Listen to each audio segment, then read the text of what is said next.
I've never seen a strong person with an easy past, and this woman's story is no different. Her journey was failure after failure, rejection after rejection, setback after setback. Let me tell you her story. At the age of 17, she was rejected from college. At 25, she experienced what she describes as the most traumatizing event and experience of her entire life. It was when her mother passed away after a 10-year battle with multiple sclerosis. At 26, she had a miscarriage. At 28, she got divorced. It's been described as breaking up from an abusive relationship, and then she was diagnosed with depression.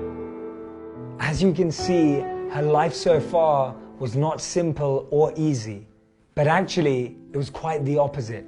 At 29, she was living in a tiny apartment, a single mother living on welfare, jobless and penniless.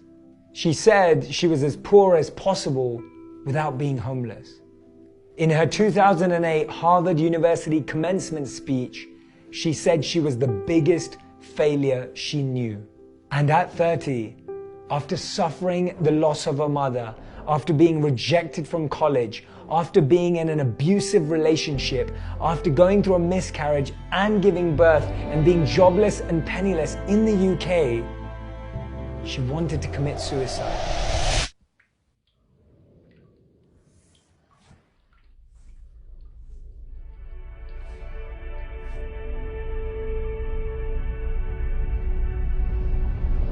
Instead, she'd been working on a book. She submitted her manuscript that was rejected by over a dozen publishers.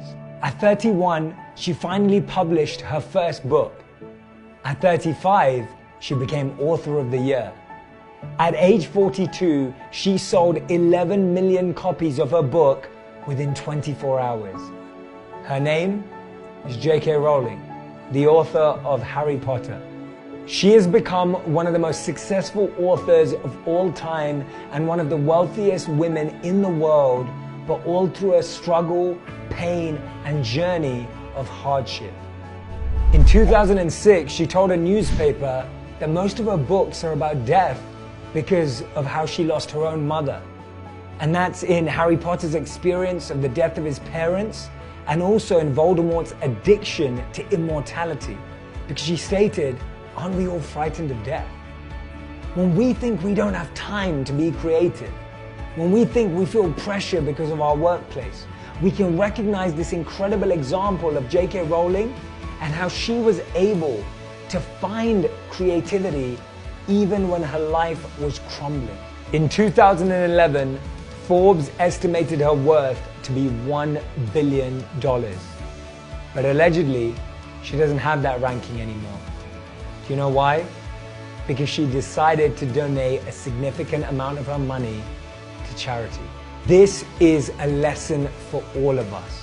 No one we admire, no one we are inspired by, no one that we take any inspiration from has got to where they are without rejection, without failure, without pain.